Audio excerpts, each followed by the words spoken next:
Imagine this, a sport that combines basketball, wrestling, and rugby. Sounds ridiculous, right?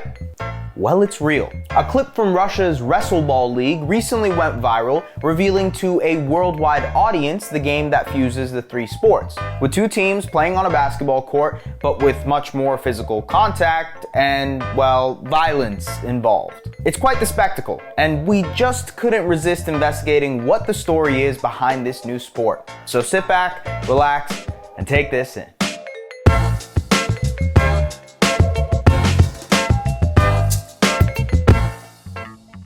The sport goes by two names, rugball or wrestleball. The origin of the sport dates back to the Soviet Union when wrestlers used the sport as a warm-up for their training. Back then, the wrestlers would move on their knees on a carpeted floor while trying to score on the opposing team's goal. Gradually, this moved from a carpet floor to a basketball court, and eventually, the wrestlers began to play on their feet. In May of 1999, after the sport became more popular in Russia and its neighboring countries, the Russian Federation of Rugball was formed, and the first Russian Rugball Championship took place in October of that same year. 4 years later, in 2003, the sport was officially recognized by the Russian Sports Committee. Wrestlers, to this day, still use it as a means for a warm-up in Russia. When former UFC champion Khabib Nurmagomedov, whose main discipline is wrestling, was called out for traveling in a viral social clip a few years ago, it turns out it was just a misunderstanding. Khabib and co. weren't playing basketball, it was wrestleball. He and his camp later filmed a session of them playing Dagestani basketball, an offshoot and somewhat less physical version of rugball. In rugball, there is no travel violation. You can move and run freely while carrying the ball, like in rugby. Well, you can move freely, but you also have to consider that you can get tackled to the floor by an opposing player at virtually any time. Yes, wrestling and power techniques are allowed, except for the ones that aren't allowed in wrestling either. So there's no punching or hitting involved, but you can absolutely get body slammed. И это работает. Лендрош вытаскивает. О, какой момент! Красиво! Черменвалиев, вроде бы казалось, уступая по габаритам своему оппоненту, запускает его, можно сказать, авиалиниями. The rest of the sport is pretty much basketball.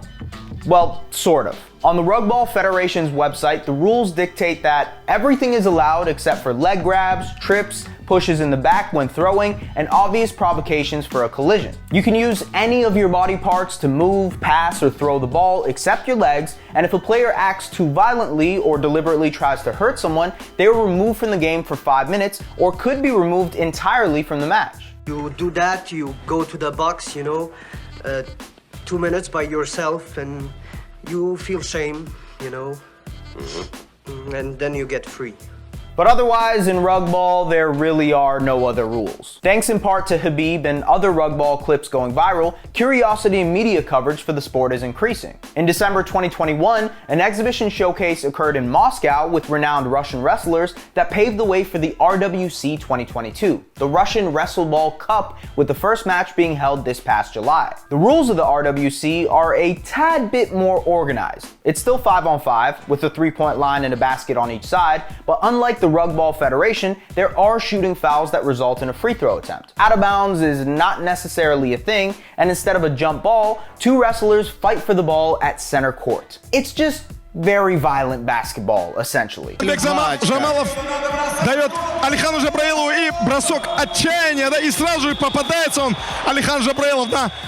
That debut match now has over 200,000 views on YouTube, with over 13,000 viewers subscribed to the channel in just 9 months' time. And there are all kinds of athletes playing now. Wrestlers, hockey players, boxers, you name it. And it's made for some pretty cool highlights. Rugball, or wrestleball, whatever you'd like to call it, has now expanded outside of Russia, with professional teams in Holland, France, and the Czech Republic, as well as actual federations established in Belarus, Moldova, Ukraine, and Estonia. And it's receiving more attention from sports fans and athletes in North America. But whether there is an appetite to play and watch the sport remains to be seen. So, what do you think? Would you try your hand in wrestleball? Do you think this sport ever becomes popular in North America? Let us know in the comments, and as always, we'll see you next time.